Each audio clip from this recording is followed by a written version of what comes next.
Tagad paskatīsimies, kā klājās kādam vīram, kurš tikai 8. martā gribēja palīdzēt savai sievai mājas darbos.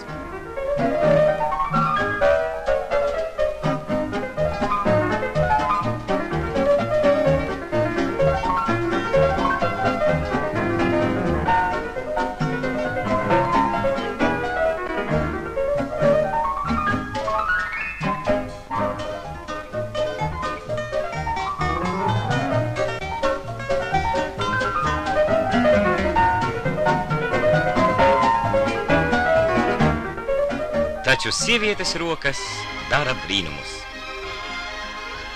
Tagad visu var glābt tikai laipnība. Atļauj man apsveikt tevi un mūsu sievietes šajā dienā, 8. martā. Bet jums, biedri vīrieši, novēlu biežāk ne tikai svētkos palīdzēt sievietēm mājas solī, tikai tā, lai nebūtu jākaunās. Norunāts! Lai tā arī būtu.